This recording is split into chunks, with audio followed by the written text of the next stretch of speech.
Next topic है आज का कॉम्बिनेशन ऑफ कैपेसिटर। कैपेसिटर क्या होता है उसके बारे में पढ़ा था। कैपेसिटर एक एनर्जी स्टोरेज डिवाइस है जिसमें दो समांतर कंडक्टर प्लस चालक प्लेट लगी होती हैं जो एनर्जी स्टोर करने का आवेश को स्टोर करने का कार्य करती है। As a energy store device के रूप में कैपेसिटर का यूज किया जाता है।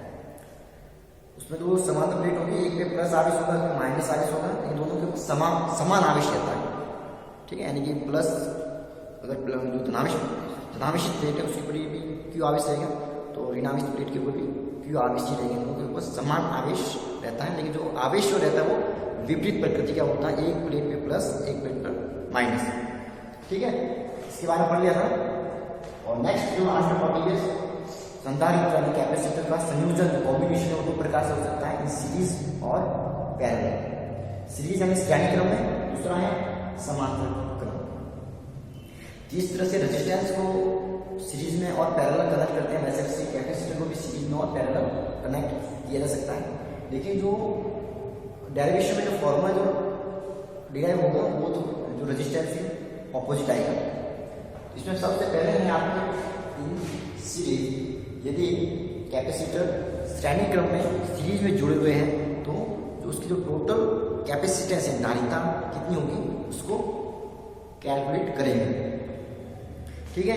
यानी कि आपको क्या करना है, यहाँ पे धारिता यानी कैपेसिटेंस सी की वैल्यू यहाँ पे निकालनी है। कैपेसिटेंस के बारे में पढ़ लिया था पिछले क्लास के अंदर। जो कैपेसिटेंस धारिता जो होती है वो आवेश ग्रहण करने की या आवेश धारण करने की क्षमता को रिप्रेजेंट करती है। सी की वैल्यू क्या होती है, C equal to Q upon V जो है वो अपने कैलकुलेट किया था।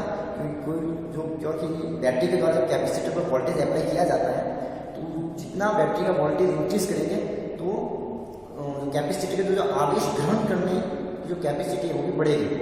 जितना वोल्टेज बढ़ाएगी तो आवेश भी उतना ज़्यादा ग्रहण करेगा। एनर्जी स्टोरेज डिवाइस है तो जितना भी बढ़ेगा उतना आवेश बढ़ेगा, या कैसे जितना आवेश बढ़ेगा उतना भी कैपेसिटर का वोल्टेज भी बढ़ेगा, ठीक है। तो सीरीज में अगर है तो तीन कैपेसिटर बने रहते हैं। तो सीरीज के अंदर इस तरह से आता है, पहला कैपेसिटर, दूसरा कैपेसिटर और तीसरा कैपेसिटर, ठीक है। ये तीन कैपेसिटर है। तीनों कैपेसिटर जो कैपेसिटर से धारिता को अलग मान ली, ये आपका C1, C2 और C3। C1, C2 और C3 क्या है, इसके धारिता कैपेसिटेंस है। इसकी एक प्लेट प्लस आवेश उठाएगी, दूसरी minus, plus minus plus minus, ठीक है। तीनों कैपेसिटर यूज करते हैं। अब क्या किया अपन ने, इसको एक बैटरी से कनेक्ट किया। इस बैटरी का वोल्टेज क्या मान लिया, V। वो पॉइंट लगा यहाँ पे, यहाँ पे लगा यहाँ पे, ये मान वो पॉइंट ये और B। अब देखिए आपकी जो बैटरी है इनकी क्या पैरेलल लगी है, तो जो वोल्टेज V जो होगा वो E और B एक्चुअली जो विभवांतर क्या होता है, दो पॉइंट के बीच में होता है, या दो टर्मिनल के बीच में हो सकता है, दो इलेक्ट्रोड के बीच में हो सकता है, या दो पॉइंट के बीच में होता है, दो बिंदुओं के बीच होता है विद्युत क्षेत्र के अंदर। तो जो इलेक्ट्रोड है, इलेक्ट्रोड के बीच में जो विभवांतर होगा वही आपके ए और बी के बीच का विभवांतर माना जाएगा। तो बैटरी का वोल्टेज V है तो इनके बीच का टोटल वोल्टेज होगा वो क्या होगा, V होगा। अब जैसे कैपेसिटर को अपन बैटरी से कनेक्ट कर दिया तो क्या होगा, आवेश प्रवाहित होगी, और आवेश प्रवाहित होने के कारण क्या होगा, धारा प्रवाहित होगी। और धारा की दिशा आप जानते हैं किसके विपरीत होती है, इलेक्ट्रॉन के प्रवाह के विपरीत।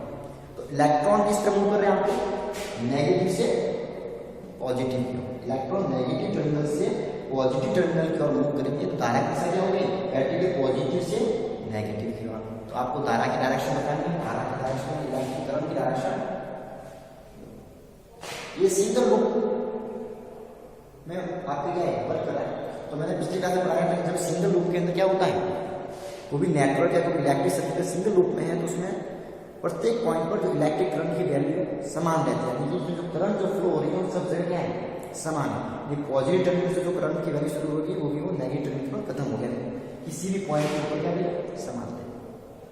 तो कैपेसिटर C1, C2 और C3 में जो इलेक्ट्रिक करंट फ्लो हो रही है वो भी क्या रहेगी, समान रहेगी। इस प्रकार से जो है तीनों कैपेसिटर के ऊपर आवेश का मान भी क्या रहेगा, समान रहेगा। तो आवेश आप मान सकते हो क्यों, ठीक है। हालांकि प्रत्येक जो कैपेसिटर है उसमें प्लस और माइनस प्लेट के ऊपर आवेश समान ही रहता है, यहाँ पे तीनों कैपेसिटर पर आवेश समान है, तो इलेक्ट्रिक तीनों में क्या होगी, समान फ्लो होगी। तो करंट विधि क्या है, आवेश प्रवाह की दर करंट है, तो इलेक्ट्रिक करंट समान है, इसका मतलब प्रत्येक पॉइंट पर आवेश जो प्रवाह हो रहा है वो भी क्या है, आवेश की वैल्यू क्या है, समान रहेगी, चार्ज की वैल्यू क्या रहेगी, समान रहेगी, इक्वल रहेगी। तो अगर इस पे आवेश क्यू है, इस पे क्यू रहेगा, इस पे क्यू रहेगा, ठीक है। तीनों प्लेट पे आवेश क्या समान है, यानी क्यू। ओके, दोनों प्लेट के ऊपर क्या है, आवेश समान रहेगा, क्योंकि बस जो है इसकी जो प्रकृति है वो नेचर वो अलग है, प्लस में माइनस। अब वोल्टेज की बात करते हैं, ये जो वोल्टेज बी, जो बैटरी का वोल्टेज बी जो है ए और बी के पॉइंट के बीच में है, तो ये तीनों कैपेसिटर आपके ए और बी पॉइंट के बीच में आ रहे हैं। तो एक प्रकार से ये जो आपकी बैटरी है वो तीनों कैपेसिटर एक साथ क्या है, पैरेलल है। आप जानते हैं कि जब भी पैरेलल होते हैं तो पैरेलल क्या होता है, वोल्टेज समान रहता है। तो ये जो वोल्टेज बी जो होगा ए और बी पॉइंट के बीच में तो समान रहेगा, लेकिन तीनों कैपेसिटर क्या हो जाएगा, डिवाइड हो जाएगा। तीनों कैपेसिटर का वोल्टेज का मान अलग अलग होगा, कि आवेश का मान तो समान है और अपने उसकी धारिता अलग अलग ली है, ठीक है। तो धारिता अगर अलग अलग ली है और अगर आवेश समान है तो इसका मतलब वोल्टेज तो अलग ही होना चाहिए, एक प्रकार से दूसरे फॉर्म में जैसे समझे तो, ठीक है। ये एक्चुअली क्या होता है, फॉर्मूला अपने C = Q/V। तो अगर C1 C2 C3 यानी इसकी कैपेसिटी C1 है, दूसरे की क्या है C2 है, वो अलग तभी होगी, आवेश तो दोनों समान रहेगा।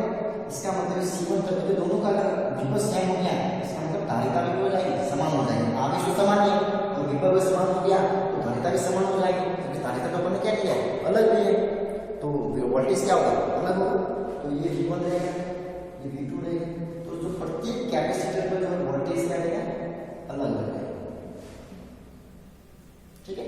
जब भी आपके कैपेसिटर सीरीज में होते हैं तब तीनों कैपेसिटर पर जो है वोल्टेज का मान अलग अलग होता है, लेकिन जो है आवेश का मान जो है वो समान रहेगा, क्योंकि तीनों कैपेसिटर में फ्लो होने वाली करंट का मान क्या है, समान है, सिंगल लूप में वर्किंग करेगा। अब आप जो है धारिता का मान निकाल सकते हो। C1 आप जानते हो एक्चुअली क्या होता है, C = Q/V होता है। तो C1 जो फर्स्ट कैपेसिटर है इसकी जो धारिता का मान C1 का मान Q/V हो जाएगा। सेकंड कैपेसिटर है इसकी धारिता का मान C2 का मान Q/V2 हो जाएगा। और चारों होगा फर्स्ट नंबर, सेकंड नंबर, और जो C3 की वैल्यू है वो Q/V3, ये हो गया आपका थर्ड नंबर। फर्स्ट सेकंड और थर्ड तो इक्वेशन को कैपेसिटर निकाल दें, Q/V1 Q/V2 और Q/V3। आपका जो फॉर्मूला है कैपेसिटर का कौन सा, कैपेसिटर का C = Q/V से, ये फॉर्मूला यहां यूज किया है और तीनों की अलग अलग कैपेसिटेंस निकालना है, ठीक है।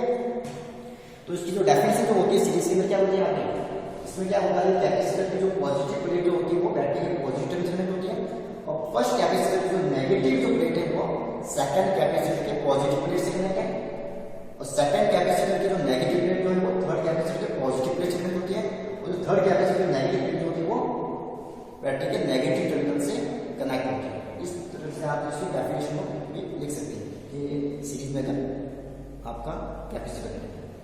तो अलग अलग कैपेसिटेंस जो है अपने डिराइव करिए as a formula C = Q/V से। अभी क्या करना है आपको, इसके लिए आपको क्या करना है, टोटल इक्विवेलेंस जो कैपेसिटेंस है उसको कैलकुलेट करना है। तो क्या करेंगे कि इसके ऊपर किरचॉफ लॉ का यूज करेंगे, according to Kirchhoff law.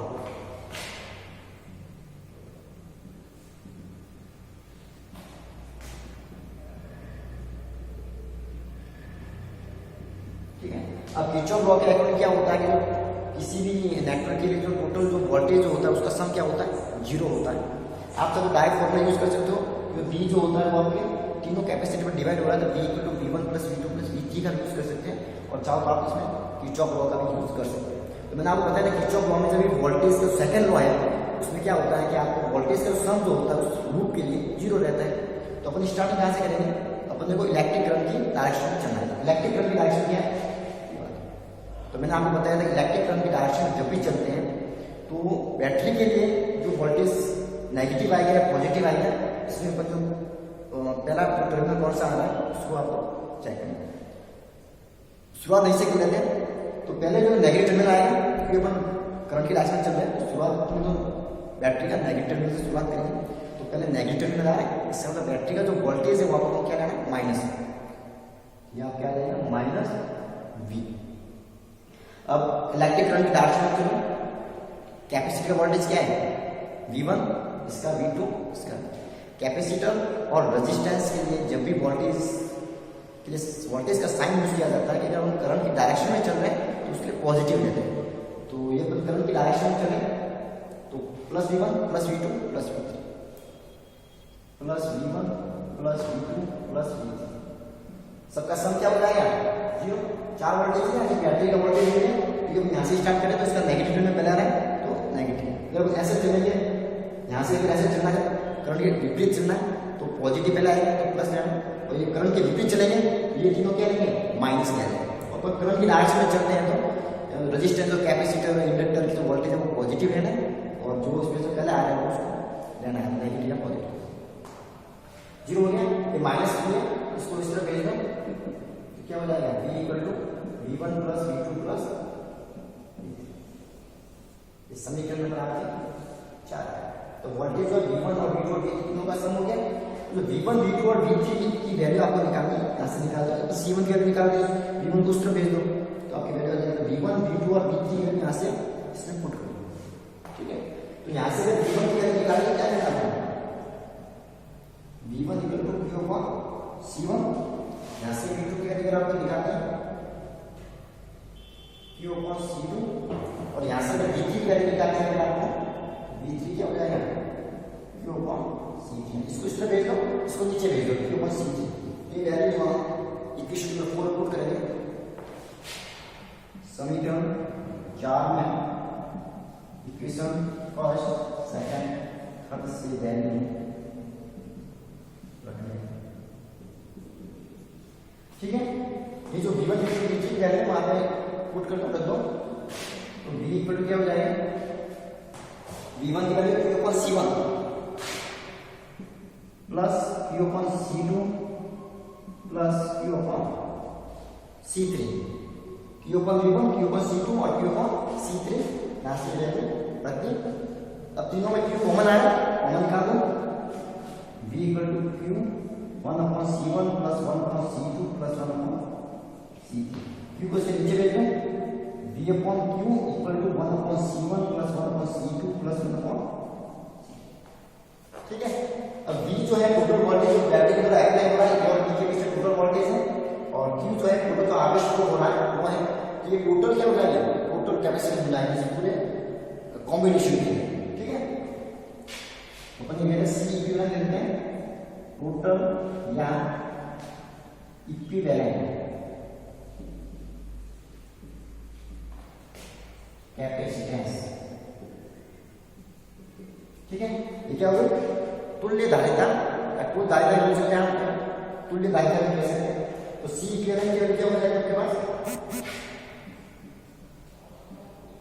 Q upon V, जो total charge upon total voltage जो अप्लाई हो रहा है बैटरी के द्वारा, टोटल चार्ज जो बैटरी के द्वारा Q फ्लो हो रहा है और वोल्टेज अप्लाई हो रहा है V, तो टोटल जो कैपेसिटी हो जाएगी A और B के बीच में वो C इक्विवेलेंट हो जाएगा। ये एक्चुअली A और B के बीच धारिता है, तो तीनों इसके यूनाइटेड है।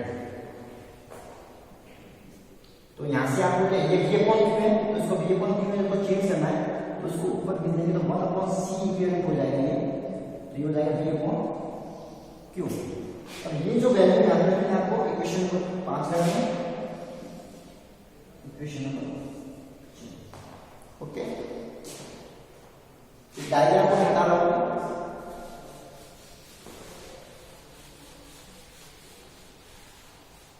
अब ये जो वैल्यू जैसे हम इसे 5 में करते हैं,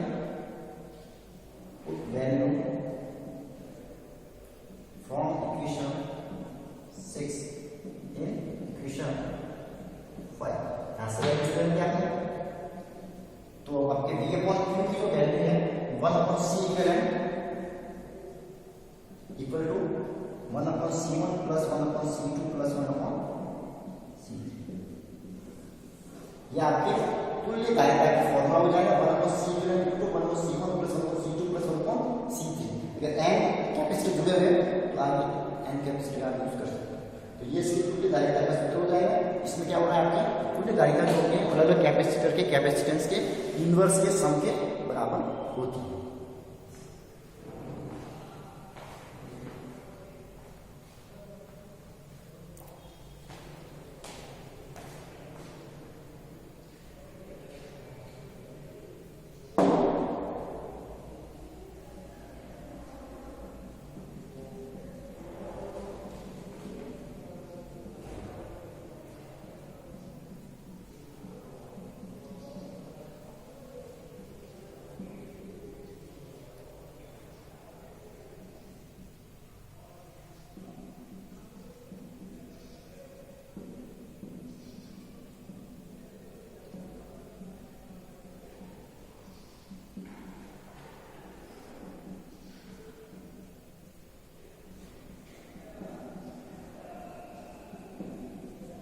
ठीक है, तुल्य धारिता टोटली कैपेसिटेंस या इक्विवेलेंट कैपेसिटेंस का जो इनवर्स है वो अलग अलग कैपेसिटर जो कैपेसिटेंस है धारिता के इनवर्स के सम के बराबर होता है।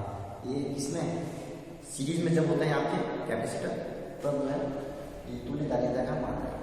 नेक्स्ट पढ़ेंगे पैरेलल, जब कैपेसिटर कनेक्ट होते हैं तब उसमें टोटल कैपेसिटेंस या धारिता का